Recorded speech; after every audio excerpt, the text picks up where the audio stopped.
Good morning student. तो जैसा कि आप सब जानते हैं, मैं हूं doctor BK Jaiswal, head department of commerce, SN Sinha college Jehanabad. तो आज का जो हमारा टॉपिक है वो चैप्टर 1 ही है हमारा, बेसिक्स ऑफ अकाउंटिंग के बारे में। तो इसका फर्स्ट पार्ट मैं ऑलरेडी अपलोड कर चुका हूं। अगर आप लोगों में से किसी ने भी फर्स्ट पार्ट को नहीं देखा है तो आप लोग पहले फर्स्ट पार्ट को देख लें। मैं इसका लिंक आई बटन में दे दूंगा, डिस्क्रिप्शन में भी मैं इसका लिंक शेयर कर दूंगा। ये हमारा बेसिक्स ऑफ अकाउंटिंग का ये पार्ट 2 है। तो आज का जो बेसिकली हमारा जो टॉपिक है वो है book keeping, accounting and accountancy के बारे में, यानी relationship among book keeping, accounting and accountancy. ये आज का हमारा टॉपिक है। ठीक है, तो सबसे पहले हम लोग क्या करेंगे, बुक कीपिंग के बारे में पढ़ेंगे। बेसिकली क्या है कि जनरली क्या होता है, बुक कीपिंग, अकाउंटिंग और अकाउंटेंसी को सेम मान लिया जाता है, जबकि तीनों के बीच में क्या है, एक फंडामेंटल डिफरेंसेस हैं। तो सबसे पहले हम लोग समझते हैं बुक कीपिंग क्या है, आफ्टर दैट हम लोग अकाउंटिंग और अकाउंटेंसी के बारे में भी पढ़ेंगे। तो book keeping is an art of recording in books of accounts the monetary aspect of commercial और फाइनेंशियल ट्रांजैक्शंस। मतलब ये है कि बुक कीपिंग का मतलब ये है कि जो कॉमर्शियल और फाइनेंशियल नेचर के जो ट्रांजैक्शंस होते हैं उसे बुक्स ऑफ अकाउंट में क्या होता है, मॉनेटरी एस्पेक्ट में रिकॉर्ड करना होता है। तो रिकॉर्डिंग करने की कला को हम लोग क्या कहेंगे, बुक कीपिंग कहेंगे। बुक कीपिंग मेनली जो कंसर्न है वो maintenance of books of account से रिलेटेड है। दैट मींस कि बुक कीपिंग दो वर्ड से बना हुआ है, बुक और कीपिंग। तो बुक का मतलब है यहाँ पर बुक्स ऑफ अकाउंट्स, और कीपिंग का मतलब होता है मेंटेनेंस, यानी बुक्स ऑफ अकाउंट के रिकॉर्ड को क्या करना, मेंटेन कर करके रखना। अब maintenance of books of accounts के अंतर्गत चार चीजें आती है। ठीक है, तो जो सबसे पहला है हमारा वो है identifying the transactions of financial nature from amongst the various transactions. जैसा कि मैंने पिछले क्लास में भी मैंने आपको बताया था, कैरेक्टरिस्टिक्स में भी मैंने डिस्कस किया था कि सबसे पहला काम क्या होता है, आइडेंटिफाई करना। अब आइडेंटिफाई करने का मतलब यहाँ पर क्या है, बिजनेस हाउसेज में क्या होते हैं, बहुत तरह के ट्रांजैक्शंस होते ही रहते हैं। उन सारे ट्रांजैक्शंस में से क्या करना है, आइडेंटिफाई करना है कि कौन सा ट्रांजैक्शन फाइनेंशियल नेचर का। जैसे मैं आपको एग्जांपल के रूप में बताऊं, सपोज क्रेडिट परचेज किया गया, ये फाइनेंशियल नेचर का है। क्रेडिट सेल किया गया, ये भी फाइनेंशियल नेचर का है। अगर कोई ऑर्डर आया है तो ये सिर्फ ऑर्डर आना, ये फाइनेंशियल नेचर का ट्रांजैक्शन या इवेंट नहीं कहलाएगा। या इंप्लॉइज के बीच में स्ट्राइक हो गई है, कंपनी में अगर स्ट्राइक हो गई है, तो ऐसे केस में ये भी हमारा क्या होगा, फाइनेंशियल नेचर का ये ट्रांजैक्शन और इवेंट के कैटेगरी में नहीं आएगा। तो बहुत तरह के इवेंट और ट्रांजैक्शन होते रहते हैं। सबसे जो पहला हमारा टास्क है वो ये है, आइडेंटिफाई करना ट्रांजैक्शन को कि कौन सा हमारा फाइनेंशियल नेचर का है। तो फर्स्ट हमारा ये काम है। दूसरा, जो हमने ट्रांजैक्शन को आइडेंटिफाई किया है कि ये हाँ ये फाइनेंशियल नेचर का है, उसे इन टर्म्स ऑफ मनी के रूप में हम लोग क्या करते हैं, मेजरमेंट करते हैं। अब मेजरमेंट से मेरा मतलब ये है कि वो मनी के टर्म में हम देखेंगे कि इसकी वैल्यू कितने की है, कितने अमाउंट का ये है।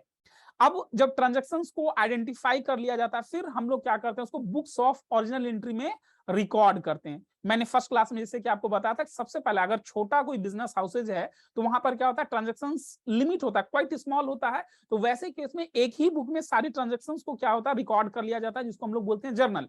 लेकिन अगर जो बिजनेस हाउसेज है वो बहुत बड़ा है, लार्ज ट्रांजैक्शंस वहां पर होते रहते हैं, तो ये जर्नल बुक को क्या किया गया है, अगेन डिवाइड किया गया है, सब डिवाइडेड किया गया है।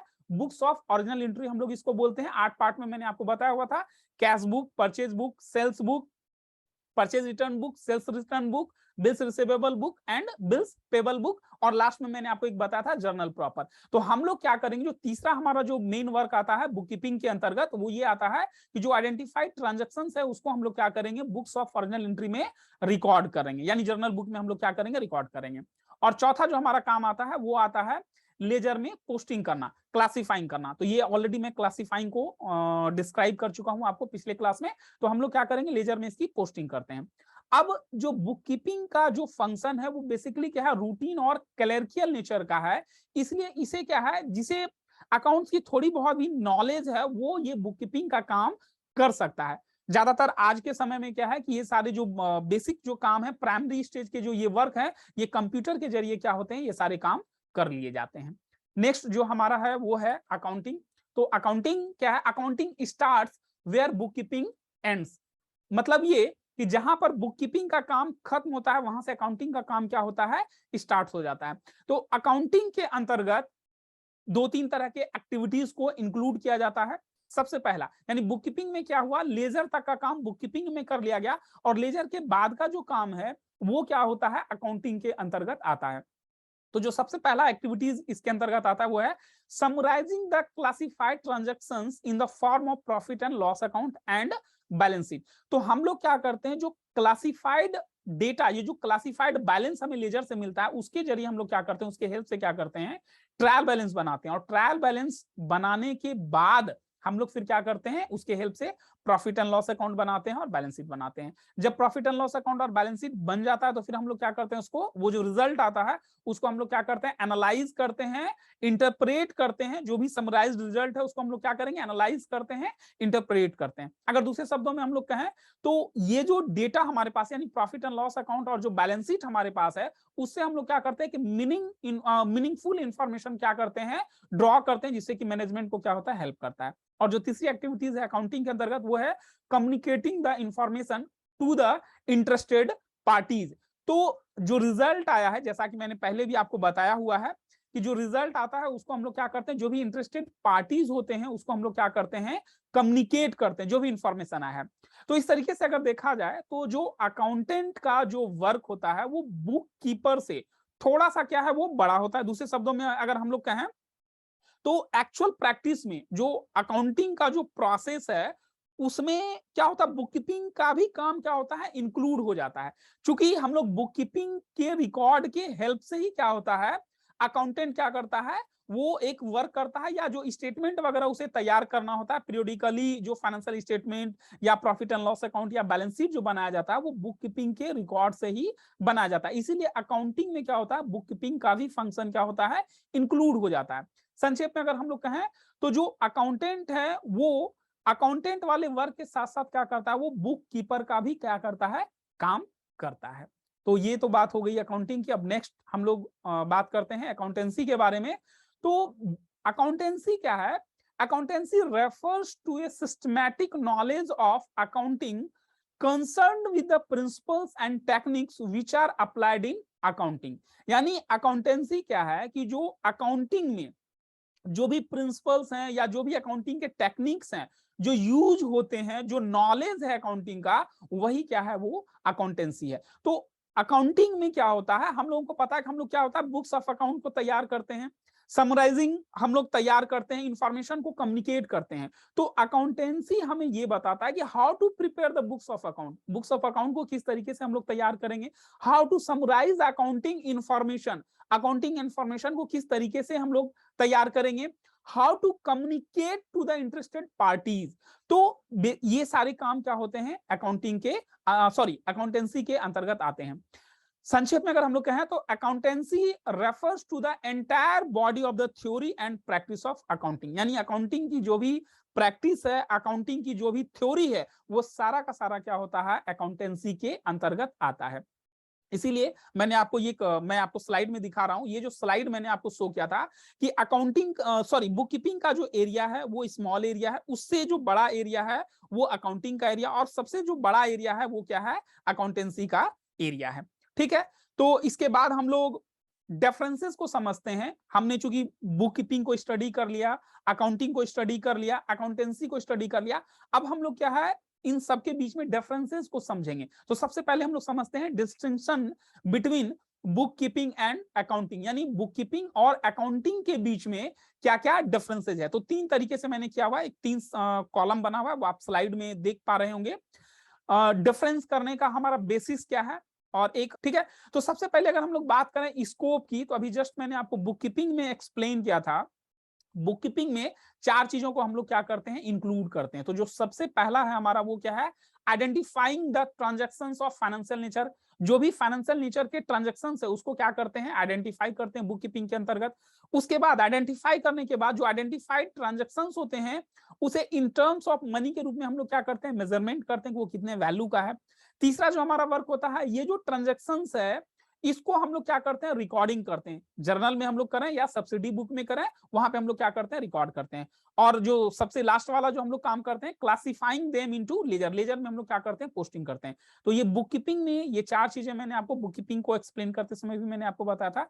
जबकि अकाउंटिंग में क्या होता है, ये बुक कीपिंग के जो काम है वो अकाउंटिंग के अंतर्गत तो आते ही आते हैं, उसके अलावा अकाउंटिंग में क्या होता है, समराइजिंग द क्लासिफाइड ट्रांजैक्शंस, जो भी लेजर में जो बैलेंसेस आए हैं उस बैलेंसेस के बेसिस पर क्या होता है, ट्रायल बैलेंस बनाया जाता है। नेक्स्ट होता है analysing and interpreting the summarised result, और उस ट्रायल बैलेंस के बेसिस पर फिर हम लोग क्या करते हैं, trading account, profit and loss account और बैलेंस शीट को हम लोग क्या करते हैं, बनाते हैं, और उसे एक रिजल्ट हम लोग ड्रॉ करते हैं, ठीक है। और ये स्टेटमेंट तैयार होने के बाद फिर हम लोग क्या करते हैं, communicating the result to parties interested in them, तो जो भी इंटरेस्टेड पार्टीज होते हैं उसे हम लोग क्या करते हैं, फिर ये कम्युनिकेट करते हैं। नेक्स्ट जो हमारा पॉइंट है डिफरेंस का, वो है स्टेजेस।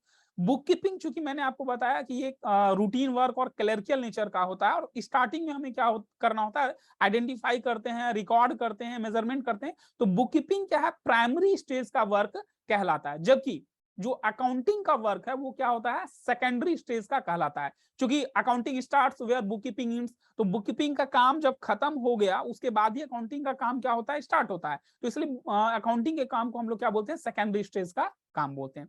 तीसरा जो हमारा बेसिस है डिफरेंशिएट करने का, वो है ऑब्जेक्टिव।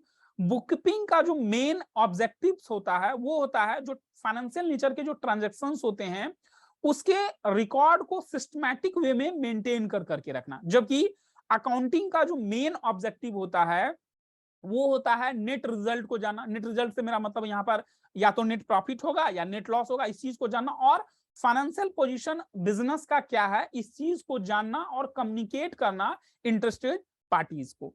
नेक्स्ट जो हमारा डिफरेंशिएट करने का पॉइंट है वो है नेचर ऑफ जॉब। तो जैसा कि मैंने अभी जस्ट आपको बताया, बुक कीपिंग का जो फंक्शन है वो बेसिकली क्या है, रूटीन और क्लरिकल नेचर का है, जबकि अकाउंटिंग का जो फंक्शन है वो एनालिटिकल नेचर का है, उसमें हम लोग क्या करते हैं, एनालिसिस करते हैं, एनालिटिकल नेचर का माना जाता है। नेक्स्ट जो हमारा है हु परफॉर्म्स, तो बुक कीपिंग का काम क्या होता है, जूनियर स्टाफ के द्वारा किया जाता है, क्योंकि इसमें बहुत ब्रॉड नॉलेज की जरूरत नहीं होती, जिसको लिमिटेड नॉलेज है वो भी इस काम को कर सकता है। तो बुक कीपिंग का जो काम होता है वो क्या होता है, जूनियर स्टाफ के द्वारा किया जाता है, जबकि जो अकाउंटिंग का काम होता है वो सीनियर स्टाफ के द्वारा परफॉर्म किया जाता है। अब अगर हम लोग नॉलेज लेवल की बात करें तो बुक कीपिंग का काम करने के लिए लिमिटेड लेवल ऑफ नॉलेज से भी क्या होता है, बुक कीपिंग का काम हमारा चल जाएगा, यानी सीमित जानकारी भी है तो बुक कीपिंग का काम किया जा सकता है। जबकि अकाउंटिंग का जो काम होता है इसमें हायर लेवल ऑफ नॉलेज की जरूरत पड़ती है, बुक कीपर के कंपेयर में अकाउंटेंट का जो नॉलेज है वो थोड़ा सा वास्ट होना चाहिए, वो थोड़ा सा ज्यादा होना चाहिए, बड़ा होना चाहिए। और सबसे जो हमारा लास्ट पॉइंट है डिफरेंशिएट करने का, एनालिटिकल स्किल। तो जैसा कि मैं बार बार अभी रिपीट भी कर रहा हूं, मैं आपको बता भी रहा हूं कि बुक कीपर का जो काम होता है उसको मतलब एनालिटिकल स्किल की रिक्वायरमेंट की जरूरत नहीं पड़ती, बिकॉज ये प्राइमरी स्टेज का काम होता है, क्लरिकल नेचर का काम होता है, तो यहाँ पर क्या है, एनालिटिकल स्किल की रिक्वायरमेंट होती ही नहीं है, जबकि अकाउंटेंट को एनालिटिकल नेचर की स्किल होने की जरूरत है, यानी उसकी रिक्वायरमेंट एनालिटिकल नेचर की स्किल की जरूरत पड़ती है। नेक्स्ट अगर हम लोग डिफरेंस की बात करें तो distinction between accounting and accountancy, तो बुक कीपिंग एंड अकाउंटिंग के बीच के डिफरेंस को हम लोगों ने समझ लिया। अब जो हमारा टॉपिक है वो है अकाउंटिंग और अकाउंटेंसी के बीच में क्या डिफरेंशिएट है उस चीजों को समझना। तो सबसे पहली बात है मीनिंग के बेसिस पर अगर हम लोग समझें तो अकाउंटिंग के अंतर्गत क्या क्या आता है, रिकॉर्डिंग करना, क्लासिफाइंग करना और समराइजिंग करना। जो भी फाइनेंशियल ट्रांजैक्शंस हैं, इवेंट है, उसको क्या करना, रिकॉर्डिंग करना, क्लासिफाइंग करना और समराइजिंग करना, ये अकाउंटिंग के अंतर्गत आता है। जबकि अकाउंटेंसी में क्या आता है, ये जो रिकॉर्डिंग, अकाउंटिंग में जो रिकॉर्डिंग किया गया है, क्लासिफाइंग किया गया है या जो समराइज किया गया है, इसके जो सर्टेन रूल्स हैं, जो प्रिंसिपल हैं, वो उसको क्या करता है, ऑब्जर्व करता है। तो जैसा कि मैंने अकाउंटेंसी के डेफिनेशन में भी बताया कि अकाउंटिंग से रिलेटेड जो भी थ्योरी है, जो बॉडी ऑफ नॉलेज है, वो क्या है, अकाउंटेंसी के अंतर्गत आता है, इसलिए अकाउंटेंसी का जो एरिया होता है वो बड़ा हो जाता है, ठीक है। दूसरा जो पॉइंट है हमारा डिफरेंशिएट करने का वो है स्कोप। तो अकाउंटिंग का जो नेचर है वो थोड़ा सा नैरो नेचर का आप कह सकते हो, नैरो स्कोप है इसका, ठीक है, बिकॉज बुक कीपिंग एंड्स और अकाउंटिंग स्टार्ट्स। तो बुक कीपिंग का जहां पर एंड होता है वहां पर क्या होता है, अकाउंटिंग का काम हमारा शुरू हो जाता है। जबकि जो अकाउंटेंसी का काम है या जो एरिया है वो वाइडर स्कोप है इसका, यानी अकाउंटेंसी में क्या होता है, बुक कीपिंग के साथ साथ अकाउंटिंग के भी वर्क को क्या होता है, इंक्लूड कर लिया जाता है। रिलेशन की बात करें तो जो अकाउंटिंग का वर्क है वो डिपेंड करता है बुक कीपिंग के ऊपर, ठीक है। Accounting depends on book keeping, book keeping में जो भी रिकॉर्ड आता है उसी बेसिस पर क्या होता है, अकाउंटिंग में वर्क किया जाता है। जबकि अकाउंटेंसी में क्या होता है, बुक कीपिंग एंड अकाउंटिंग दोनों के ऊपर ये अकाउंटेंसी क्या करता है, डिपेंड करता है। चूंकि इसका एरिया बड़ा है तो बुक कीपिंग के भी वर्क को इसमें इंक्लूड कर लिया जाता है और अकाउंटिंग के भी वर्क को इसमें क्या होता है, इंक्लूड कर लिया जाता है। और लास्ट जो हमारा डिफरेंशिएट का पॉइंट है वो है फंक्शन। तो जो अकाउंटिंग का जो मेन फंक्शन होता है वो नेट रिजल्ट को एसर्टेन करना, कैलकुलेट करना, यानी नेट प्रॉफिट या नेट लॉस को कैलकुलेट करना, फाइनेंशियल पोजीशन को जानना, और फाइनेंशियल पोजीशन जानने के बाद इंटरेस्टेड पार्टीज को कम्युनिकेट करना, ये अकाउंटिंग के अंतर्गत आता है। जबकि अकाउंटेंसी के अंतर्गत क्या आता है, डिसीजन मेकिंग का काम आता है। जो बुक कीपिंग और अकाउंटिंग के बेसिस पर जो इंफॉर्मेशन आता है, उस इंफॉर्मेशन के बेसिस पर क्या होता है, डिसीजन मेकिंग का काम किया जाता है। नेक्स्ट जो हमारा टॉपिक है वो है टाइप्स और सब फील्ड्स ऑफ अकाउंटिंग। अब आजकल के समय में क्या है, मैनेजमेंट को वेरियस टाइप्स ऑफ इंफॉर्मेशन की रिक्वायरमेंट होती है ताकि वो अपने काम को बेहतर वे में परफॉर्म कर सके। अब ये जो रिक्वायरमेंट है, जो इंफॉर्मेशन की रिक्वायरमेंट है मैनेजमेंट को, ये बढ़ती जा रही है। तो ऐसे केसेस में क्या है, अकाउंटिंग के और भी ब्रांचेस बना दिए गए जिससे कि मैनेजमेंट को जिस तरह के इंफॉर्मेशन की रिक्वायरमेंट है उस ब्रांचेस से उसको क्या हो, उस तरीके का इंफॉर्मेशन मिल जाए। जैसे मैं आपको बताऊं, अभी अकाउंटिंग के जो ब्रांचेस, नए नए जो ब्रांचेस हैं वो है, एक तो financial accounting, cost accounting, management accounting, tax accounting, social responsibility accounting. तो हम लोग वन बाय वन कर करके एक एक को समझेंगे, एक्सप्लेन में करूंगा, आप इसको समझेंगे। तो सबसे पहले हम लोग आते हैं फाइनेंशियल अकाउंटिंग के बारे में। तो जैसा कि शुरू से जो मैं आपको अब तक बताता आ रहा हूं, ये सारा अभी तक मैं आपको फाइनेंशियल अकाउंटिंग के बारे में ही बता रहा था। तो फाइनेंशियल अकाउंटिंग का जो मेन पर्पस होता है वो ये होता है, बिजनेस ट्रांजैक्शंस को रिकॉर्ड करना एक सिस्टमैटिक मैनर में, जो एक सर्टेन स्पेसिफाइड जो प्रिंसिपल्स दिए गए उस प्रिंसिपल के बेसिस पर ट्रांजैक्शंस को क्या सिस्टमैटिक मैनर में उसको अरेंज करना, रिकॉर्ड को रखना, ताकि प्रॉफिट और लॉस को कैलकुलेट किया जा सके। होता क्या है, एक अकाउंटिंग पीरियड में प्रॉफिट एंड लॉस अकाउंट बनाया जाता है। प्रॉफिट एंड लॉस अकाउंट बनाने का फायदा ये होता है कि या तो नेट प्रॉफिट या नेट लॉस के बारे में हमें पता चल जाता है, और फाइनेंशियल पोजीशन को जानने के लिए उसी अकाउंटिंग पीरियड में क्या होता है, बैलेंस शीट भी बनाया जाता है। तो उस बैलेंस शीट के जरिए हमें ये पता चल जाता है कि उस बिजनेस का फाइनेंशियल पोजीशन क्या है। तो ये जो फाइनेंशियल अकाउंटिंग के द्वारा जो इंफॉर्मेशन प्रोवाइड किया जाता है मैनेजमेंट को, या जो और भी इंटरेस्टेड पार्टीज हैं, वो अपने तरीके से उस इंफॉर्मेशन को क्या करते हैं, यूटिलाइज करते हैं। सेकंड जो हमारा ब्रांच है वो है कॉस्ट अकाउंटिंग। कॉस्ट अकाउंटिंग का जो मेन पर्पस होता है वो होता है टोटल कॉस्ट को कैलकुलेट करना, या per unit cost of goods जो प्रोड्यूस्ड किया गया है वो कैलकुलेट करना, या अगर कोई सर्विस प्रोवाइड किया गया है तो उस सर्विस की कॉस्ट क्या आ रही है बिजनेस के द्वारा, उसको क्या होता है, कॉस्ट अकाउंटिंग कैलकुलेट कर करके बताता है। साथ में कॉस्ट अकाउंटिंग एडवांस में कॉस्ट को बताता है, जिससे कि मैनेजमेंट को हेल्प मिल जाता है, जिससे कि वो कॉस्ट के ऊपर क्या कर सके, कंट्रोल कर सके। तो पहले ही, यानी जो एक्चुअल में जो चीजें बननी है उसका बनने से पहले ही एक एस्टिमेट कॉस्ट क्या होता है, कॉस्ट अकाउंटिंग बता देता है। नेक्स्ट जो हमारा ब्रांच है वो है मैनेजमेंट अकाउंटिंग। तो मैनेजमेंट अकाउंटिंग का जो मेन पर्पस होता है वो ये होता है कि अकाउंटिंग इंफॉर्मेशन को इस तरीके से प्रेजेंट करना जिससे कि मैनेजमेंट को प्लानिंग करने में और कंट्रोलिंग करने में हेल्प हो सके। बिजनेस को ऑपरेट करने के लिए बहुत तरह की प्लानिंग करने की जरूरत पड़ती है, कॉस्ट है या और भी जो चीजें उसको कंट्रोल करने की जरूरत पड़ती है। तो बेसिकली इंफॉर्मेशन को, अकाउंटिंग इंफॉर्मेशन को वो इस तरीके से प्रेजेंट किया जाता है जिससे कि मैनेजमेंट को हेल्प हो सके, वो प्लानिंग कर सके, कंट्रोलिंग कर सके। जो मैनेजमेंट अकाउंटेंट हैं वो क्या करते हैं, एक अलग अलग तरह के टेक्निक्स को यूज करते हैं, कंसेप्ट को यूज करते हैं, जिससे कि जो अकाउंटिंग डेटा है वो ज्यादा से ज्यादा यूजफुल बनाया जा सके, जिससे कि मैनेजरियल डिसीजन लिया जा सके।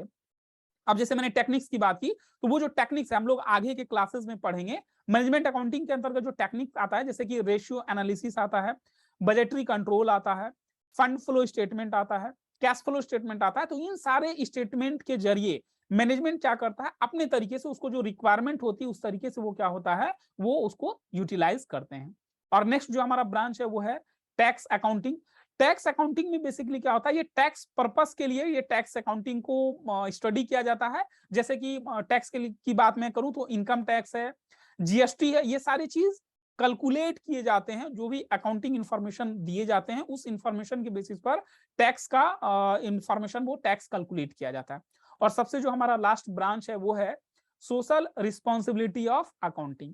अब देखो ऐसा है कि जो बिजनेस है वो कहीं ना कहीं तो ऑफिस उसका सेटअप करना पड़ेगा, उसका गोडाउन सेटअप करना पड़ेगा, या अगर कोई फैक्ट्री है तो उसको सेटअप करना पड़ेगा। उसके लिए उस बिजनेस को जो इंफ्रास्ट्रक्चर है या जो फैसिलिटीज है वो कौन प्रोवाइड करता है, तो वो सोसाइटी प्रोवाइड करती है। सोसाइटी अगर इंफ्रास्ट्रक्चर प्रोवाइड नहीं करे, फैसिलिटीज प्रोवाइड नहीं करे, तो क्या कोई बिजनेस ऑपरेट कर पाएगा? बिजनेस ऑपरेट नहीं हो पाएगा। तो इसलिए ऐसे केसेस में क्या हो जाता है, बिजनेस की भी एक रिस्पॉन्सिबिलिटी बनती है कि वो भी सोसाइटी के लिए क्या करे, कुछ कंट्रीब्यूट करे। और अभी के समय में देखा जाए तो ये डिमांड भी इंक्रीज हो चुकी है कि जो बिजनेस हाउसेज है वो सोसाइटी को क्या कंट्रीब्यूट कर रही है, उसका एक रिपोर्ट बना कर करके गवर्नमेंट को क्या किया जाए, सबमिट किया जाए। तो सोशल रिस्पॉन्सिबिलिटी अकाउंटिंग क्या है, वो एक प्रोसेस के रूप में काम करता है। वो आइडेंटिफाई करता है, मेजरिंग का काम करता है, कम्युनिकेटिंग का काम करता है कि बिजनेस ने सोसाइटी को क्या कंट्रीब्यूट किया है, वो उसको आइडेंटिफाई करता है और मेजर करता है। तो इसको एक हम लोग मान लेते हैं कि एक प्रोसेस हो जाता है।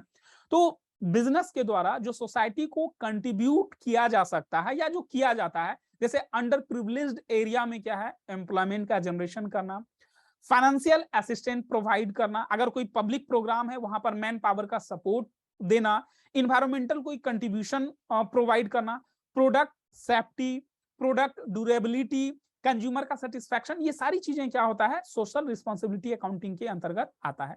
तो सोशल रिस्पॉन्सिबिलिटी अकाउंटिंग का जो टेक्निक्स है वो ऐसे टेक्निक्स को डेवलप करता है जिससे कि बिजनेस के द्वारा जो सोसाइटी को कंट्रीब्यूट किया जा रहा है उसमें बिजनेस को क्या कॉस्ट आया है, वो सोशल रिस्पॉन्सिबिलिटी अकाउंटिंग क्या करता है, वो कंट्रीब्यूट कर करके बताता है।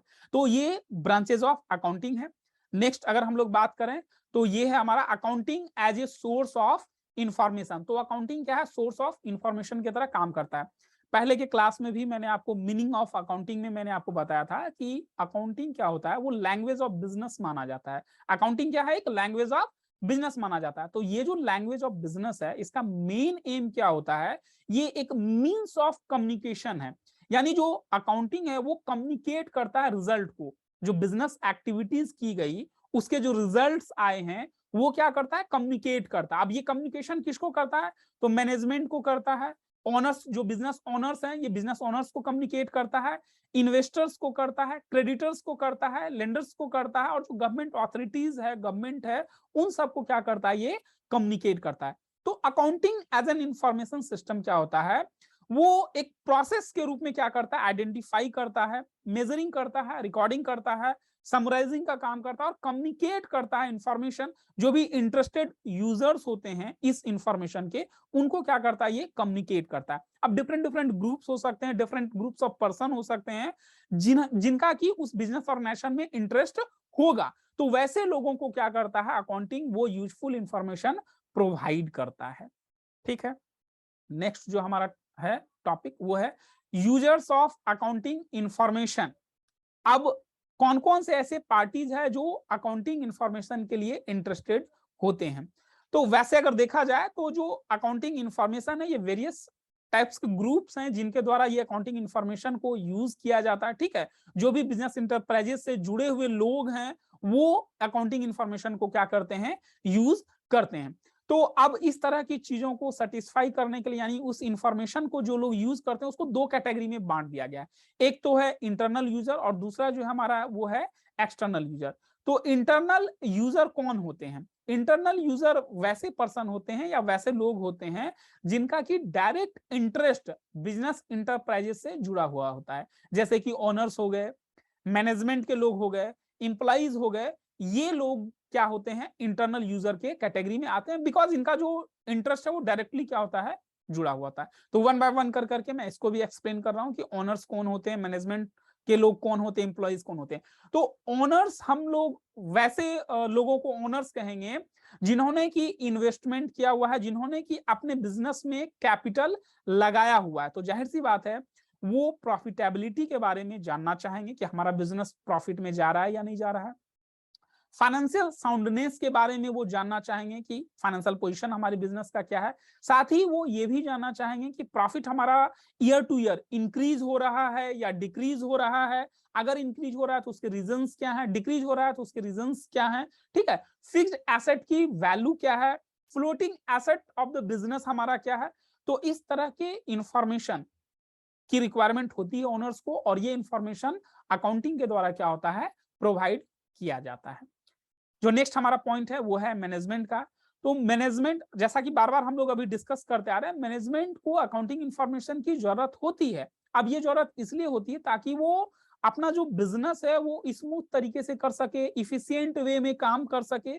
तो ये जो नीड्स है, ये इंफॉर्मेशन, अकाउंटिंग इंफॉर्मेशन की जो नीड्स है, ये अकाउंटिंग इंफॉर्मेशन प्रोवाइड किया जाता है पब्लिश्ड रिपोर्ट के द्वारा। क्या होता है, ये सारी इंफॉर्मेशन मिल जाते हैं। बिजनेस इंटरप्राइजेस क्या करता है, अपने रिपोर्ट को पब्लिश करता है, जैसे कि प्रॉफिट एंड लॉस अकाउंट हो गया, बैलेंस शीट हो गया, कैश फ्लो स्टेटमेंट हो गया। ये सारे डेटा क्या होते हैं, बिजनेस इंटरप्राइजेस के द्वारा पब्लिश किए जाते हैं।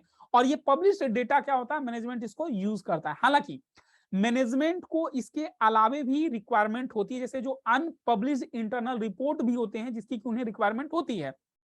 जनरली ये जो प्रिपेयर किया जाता है जब भी इसकी जरूरत होती है, यानी स्पेसिफिक रिक्वायरमेंट जब भी होती है मैनेजमेंट को, तो इस तरीके का रिपोर्ट क्या होता है वो तैयार किया जाता है। जैसे मैं आपको बताऊं, जो अनपब्लिश्ड रिपोर्ट जो होता है, जिसको हम लोग इंटरनल रिपोर्ट भी कह सकते हैं, ठीक है, ये इंफॉर्मेशन होता है, इसे किसी प्रोडक्ट के कॉस्ट को कैलकुलेट करना, तो ये पब्लिश्ड नहीं किया जाता। ये इंटरनली क्या होता है, जो मैनेजमेंट के लोग होते हैं वो इंफॉर्मेशन कैलकुलेट कर लेते हैं।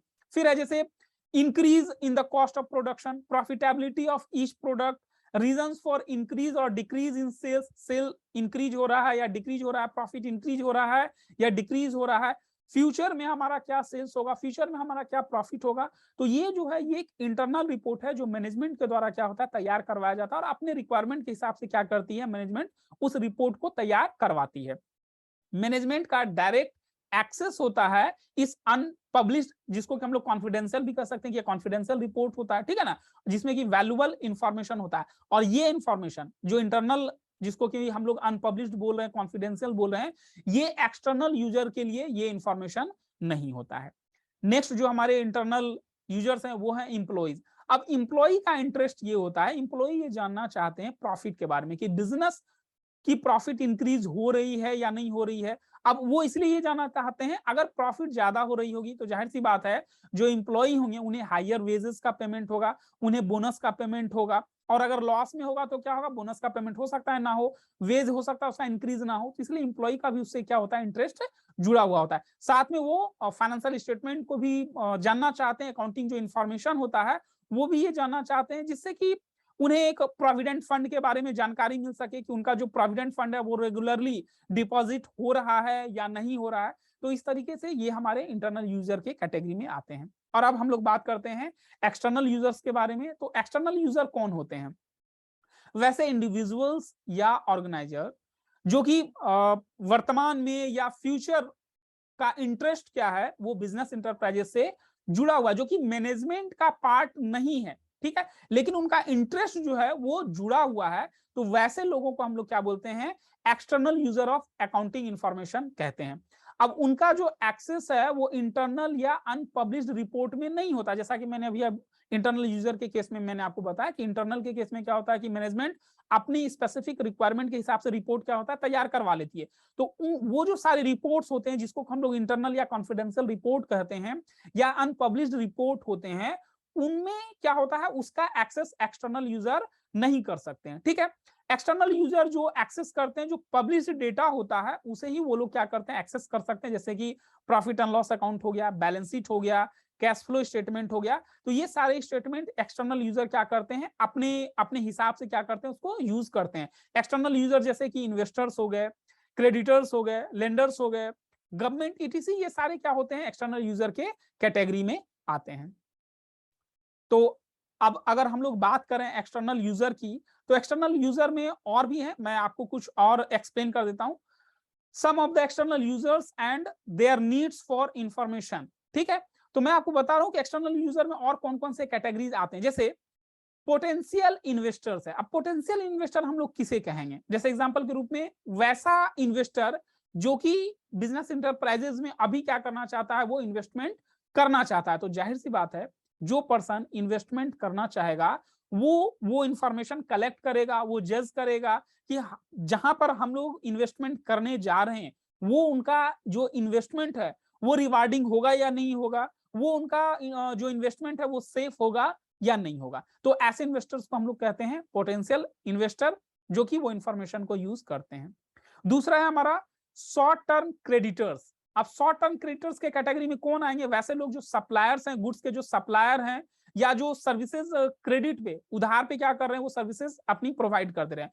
तो ये जो शॉर्ट टर्म क्रेडिटर्स हैं उन्हें भी इंफॉर्मेशन की रिक्वायरमेंट होती है। वो ये जानना चाहते हैं कि इस बिजनेस ऑर्गेनाइजेशन का क्रेडिट वर्दीनेस कैसा है, ठीक है। वो यह भी जानना चाहते हैं कि वो अगर उधार यानी क्रेडिट पर अगर कोई चीज दे रहे हैं तो उनका रीपेमेंट हो पाएगा या नहीं हो पाएगा। अगर फिर से उन्हें देना पड़ जाए तो क्या उन्हें आगे एक्सटेंड करना चाहिए या नहीं करना चाहिए इस क्रेडिट को। अब ऐसे केस में क्या होता है कि वो जानने के बाद, जैसे सर्विस है या जो गुड्स है, उन सब सारी चीजों को वो क्या करते हैं, प्रोवाइड तभी करते हैं जब उनको लगता है कि क्रेडिट में देना उनके लिए सेफ होगा और जो पेमेंट है वो टाइम टू टाइम उनका पेमेंट क्या हो जाएगा, वापस उनको मिलता रहेगा। तीसरा जो हमारा एक्सटर्नल यूजर है वो है लॉन्ग टर्म क्रेडिटर्स। तो लॉन्ग टर्म क्रेडिटर्स जैसे फाइनेंशियल इंस्टीट्यूशंस हैं उसको हम लोग बोलते हैं लॉन्ग टर्म क्रेडिटर्स के कैटेगरी में आते हैं। तो जो फाइनेंशियल इंस्टीट्यूशंस है वो ये जानना चाहते हैं कि उनका इंटरेस्ट इस तरीके से जुड़ा हुआ होता है कि अगर उन्होंने कोई लोन दिया हुआ है तो वो उस लोन का रीपेमेंट हो पाएगा नहीं हो पाएगा। जब इंस्टॉलमेंट ड्यू होता है तो वो रीपेमेंट हो पाएगा या नहीं हो पाएगा। अगेन अगर लोन की रिक्वायरमेंट होती है तो वो लोन उन्हें अगेन देना चाहिए या नहीं देना चाहिए, या लोन को बंद कर देना चाहिए। तो वो क्रेडिट वर्दीनेस के हिसाब से ही जो फाइनेंशियल इंस्टीट्यूशंस हैं वो उसको क्या करते हैं, चेक करते हैं, इंफॉर्मेशन को स्टडी करते हैं और उसके बाद वो लोन वगैरह ग्रांट करते हैं। नेक्स्ट है टैक्स ऑथोरिटीज। टैक्स ऑथोरिटीज को भी इंफॉर्मेशन की रिक्वायरमेंट होती है ताकि वो ये जान सके कि जो इनकम टैक्स भरा गया, जो रिटर्न फाइल किया गया वो सही है या नहीं है, एक्साइज ड्यूटी सही से दिया गया है या नहीं दिया गया है, जीएसटी टाइम पर दिया गया है या नहीं दिया गया है। तो ये टैक्स ऑथोरिटीज इसलिए इन अकाउंटिंग इंफॉर्मेशन को वो क्या करते हैं, स्टडी करते हैं, उसको इंफॉर्मेशन की उनकी रिक्वायरमेंट होती है। नेक्स्ट है जैसे गवर्नमेंट एंड देयर एजेंसीज। तो गवर्नमेंट और जो उनकी एजेंसीज है वो इंफॉर्मेशन को कलेक्ट करती है जिससे कि जो पॉलिसीज है, टैक्सेशन से रिलेटेड जो पॉलिसीज है, वो रिसोर्सेज उन्हें वो मिलना चाहिए या नहीं मिलना चाहिए। जैसे गवर्नमेंट क्या है, बहुत सारी बिजनेस ऑर्गेनाइजेशन को सब्सिडीज वगैरह भी प्रोवाइड करती है, तो वो सारा स्टडी करने के बाद ही क्या करती है, सब्सिडीज वगैरह प्रोवाइड करती है। तो जो अकाउंटिंग इन्फॉर्मेशन होते हैं या जो और भी स्पेसिफिक इन्फॉर्मेशन है वो उसको स्टडी करने के बाद ही क्या होता है, सब्सिडीज वगैरह देती है, प्लानिंग वगैरह, टैक्स से रिलेटेड जो भी जुड़ा हुआ एक्टिविटीज है वो उसको देखती है और करती है।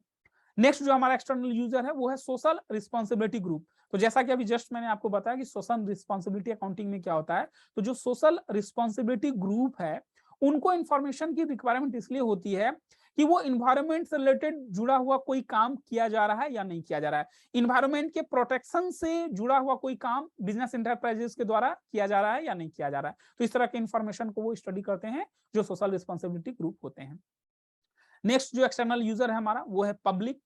अब अगर हम लोग पब्लिक की बात करें तो जो इंटरप्राइजेज है वो पब्लिक को भी अफेक्ट करता है। वेरियस वेज हो सकते हैं अफेक्ट करने का, जैसे बिजनेस इंटरप्राइजेस क्या करता है, एम्प्लॉयमेंट भी प्रोवाइड करता है तो पब्लिक उससे अफेक्ट होती है। बहुत तरह की सुख सुविधाओं को भी लोकलिटीज एरिया में, लोकल एरिया में कंपनीज क्या करती है, बिजनेस ऑर्गेनाइजेशन क्या करती है, वो सुविधाएं वगैरह प्रोवाइड करती है। कई बार वो कंपनी क्या होती है, लोकल सप्लायर्स के कस्टमर भी बन जाती है। तो ऐसे केस में पब्लिक का भी इंटरेस्ट क्या होता है, जुड़ा हुआ होता है, इसलिए पब्लिक भी उस बिजनेस इंटरप्राइजेस के बारे में जानना चाहती है, उसके इंफॉर्मेशन को जानना चाहती है।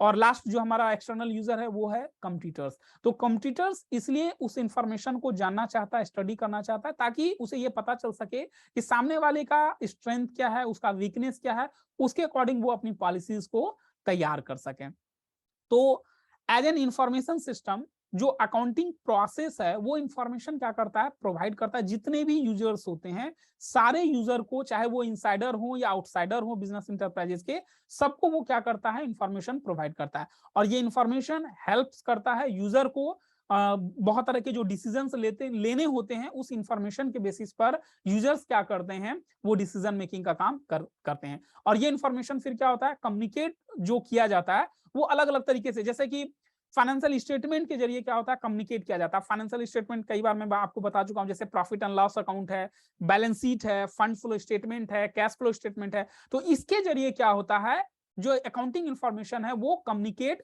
किया जाता है। जनरली क्या होता है, जो फाइनेंशियल स्टेटमेंट है वो ईयरली बेसिस पर क्या होता है, बनाया जाता है।